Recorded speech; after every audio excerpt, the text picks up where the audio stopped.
어제 기도해 주셔서 오후에 저는 신성교회 또 이렇게 이 권사의 헌신 예배를 잘 인도하고 왔습니다. 감사합니다.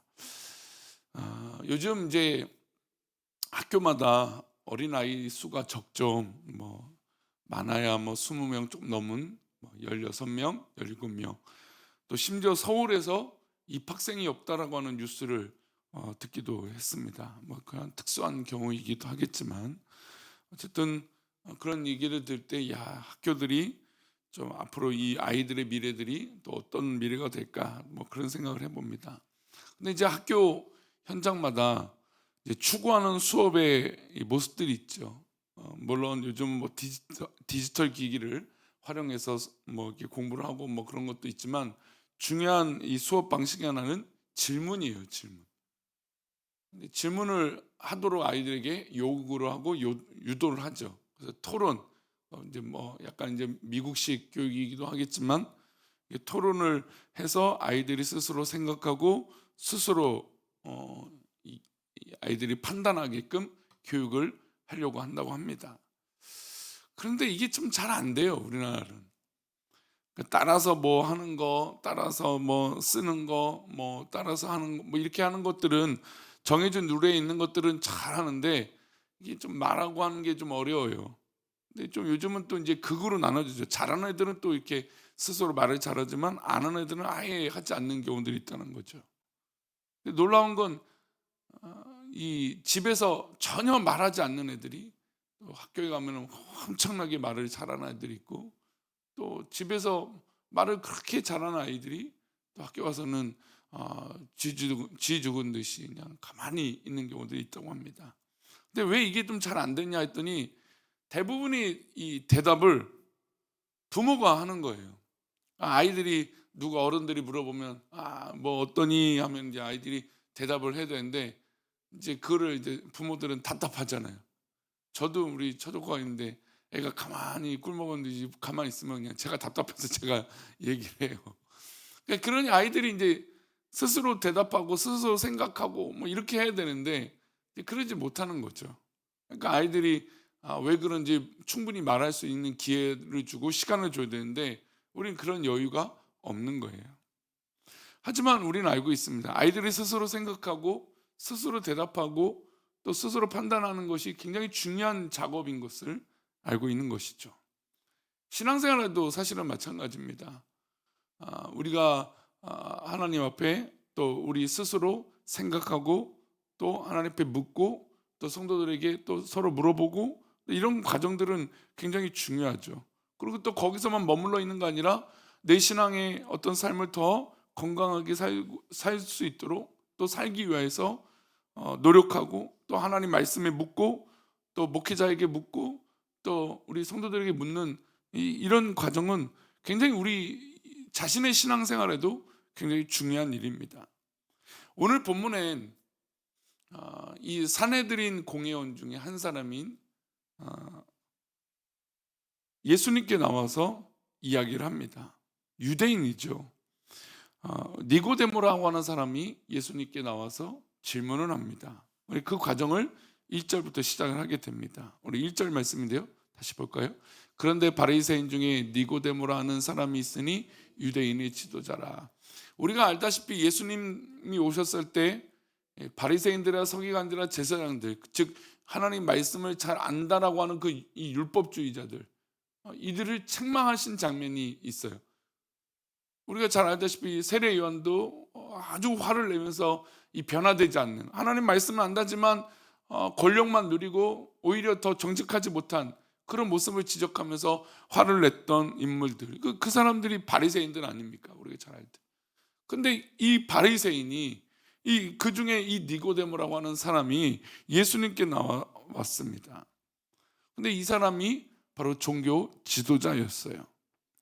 본문은 니고데모에 대해서 몇 가지를 알려주는데, 첫 번째 이 사람은 말씀드린 대로 바리새인이에요.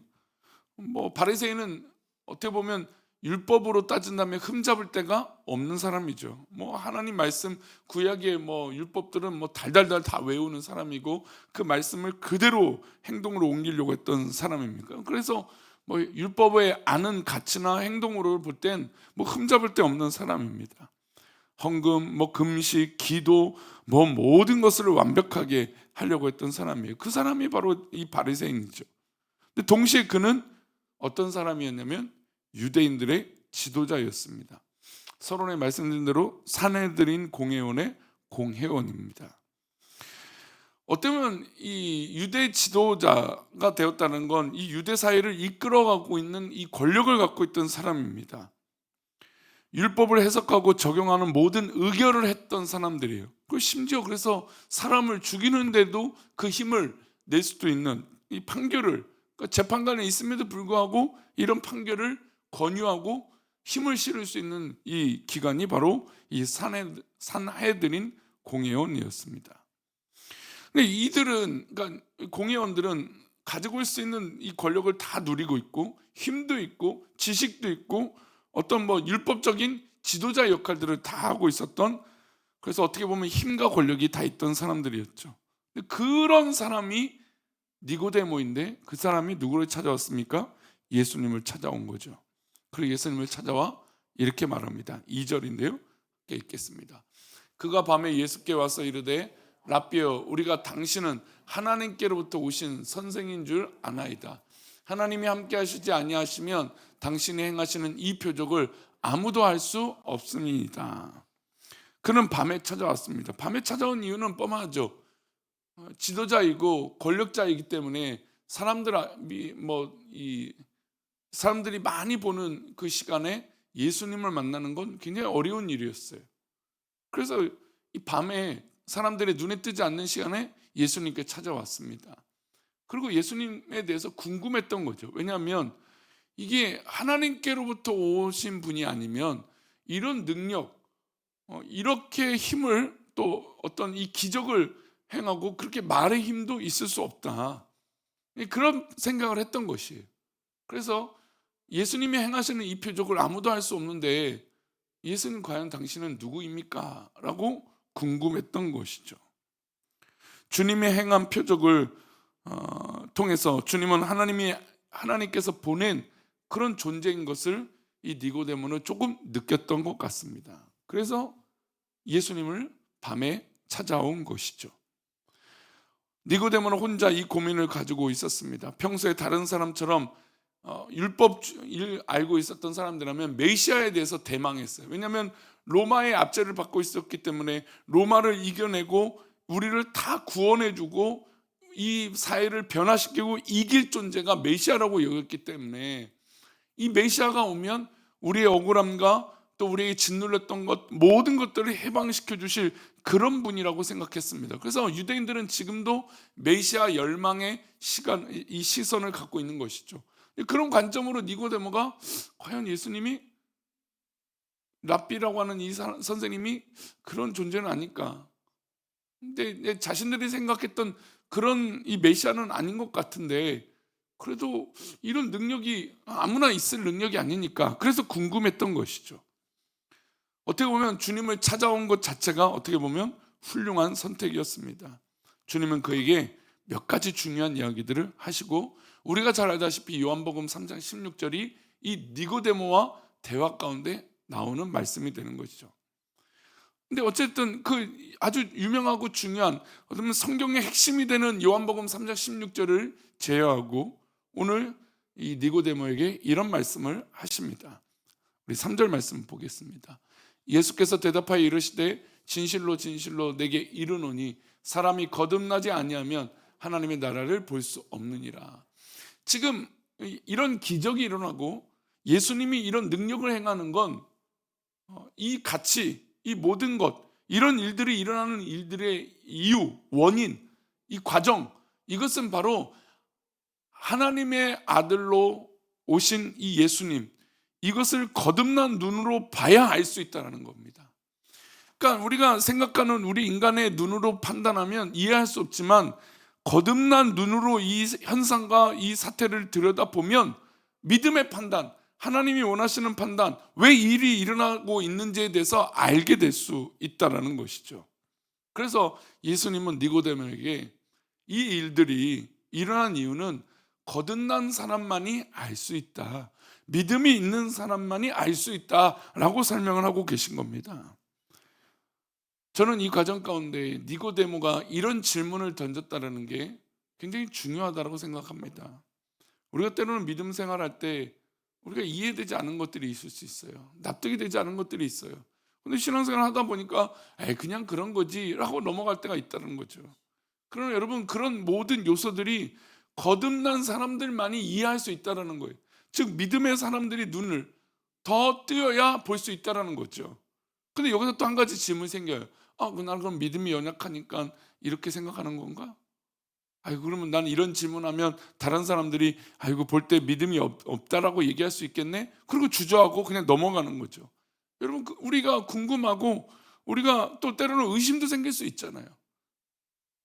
구약의 인물들도 보고 되면 하나님 앞에 질문들을 하고 하나님 앞에 여러 가지 자기들의 연약함을 감수하고 하나님께 묻는 거죠.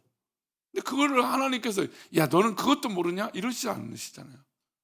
우리는 그런 연약한 존재예요. 모를 수 있다는 거죠. 근데 니고데모는 주님 앞에 나와서 자신이 그런 위치에도 있음에도 불구하고 그 위치랑 상관없이 예수님께 질문을 던졌더니 예수님께서 비밀을 하나 알려줬습니다. 이 모든 현상은 거듭나야 알 수 있다. 그리고 예수님은 다시 한번 그에게 알아들기 좀 어려운 이야기지만 이런 이야기를 하십니다. 5절 말씀입니다. 함께 읽겠습니다. 예수께서 대답하시되 진실로 진실로 내게 이르노니 사람이 물과 성령으로 나지 아니하면 하나님의 나라에 들어갈 수 없느니라. 지금 예수님 당신이 하나님이 함께 하시지 않으면 이런 일을 할 수 없는데 어떻게 이럴 수 있습니까? 라고 하는 그 질문에 첫 번째로 거듭나야 알 수 있다라고 말씀하셨고, 두 번째로 물과 성령으로 나지 아니하면 하나님의 나라에 들어갈 수 없다라고 하는 얘기를 합니다. 그러니까 즉 이 현상과 예수님이 이 땅에 오신 이 모든 것들을 이해하려면 물과 성령으로 거듭나야 된다는 겁니다. 그러면 성령은 우리는 알고 있습니다. 그럼 물은 뭡니까? 여기서 우리 요한복음을 보면 물은 하나님, 예수님의 말씀을 상징하고 있어요. 그러니까 하나님의 말씀과 성령으로 거듭나지 아니하면 하나님 나라에 들어갈 수 없고 이 현상을 이해할 수 없다는 겁니다. 즉 우리가 믿음의 삶을 살아갈 때 하나님의 말씀과 성령으로 거듭나지 아니하면 우리 이해할 수 없다는 것이죠. 예수님은 니고데모에게 그렇게 말씀하신 겁니다. 누구보다도 율법을 잘 알고 있는 이 니고데모에게 그 말씀을 하신 것이죠. 주님은 니고데모에게 물과 성령으로 거듭나야 한다고 강조하셨습니다. 물로 거듭나야 한다는 것은 말씀으로 내가 죽어야 됩니다. 하나님 말씀이 나의 전부가 되어야 되기 때문에 내 인간적인 자아가 죽어야 되는 것이죠. 세례를 받을 때 여러분 우리는 이제 영적 임재, 하나님이 이 세례를 베푸실 때 하나님이 이 성찬과 세례 가운데 실제로 우리 주님이 임재하신다라고 믿고 그렇게 성찬과 성례를 진행합니다. 그 세례를 베풀 때 머리에 물을 붓습니다. 예수님은 침례를 받으셨죠. 여러분 물속에 들어갑니다. 흐르는 물에 옛 자와 과거의 모든 모습들을 어떻게 합니까? 흘려보내는 것이죠. 그리고 다시 물속에 들어갔다가 올라옵니다. 내가 죽었고 이제 새로운 삶을 산다라고 하는 것이 사실은 세례인 것이죠. 주님의 말씀대로 그 말씀을 의지하여 우리의 삶이 뒤바뀌는 것입니다. 그래서 물과 성령으로 거듭나는 것이죠. 하나님 말씀으로 우리의 자아가 바뀌고 옛 모습이 바뀌는 것입니다. 이게 바로 세례가 바로 의미하는 것이죠.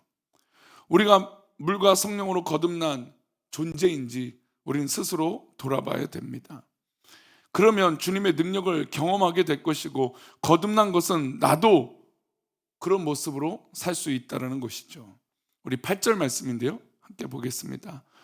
바람이 임의로 불매 내가 그 소리를 들어도 어디서 와서 어디로 가는지 알지 못하나니 성령으로 난 사람도 다 그러하니라. 바람이 임의로 불니다. 근데 여러분 우리가 그 소리를 바람 소리가 들리기도 하고 근데 그 바람이 어디로 가는지 우리가 알 수 없지 않습니까? 성령으로 난 사람, 우리는 바람의 존재를 느낍니다. 근데 바람의 실체를 우리가 눈으로 볼 수 있을까요? 없죠.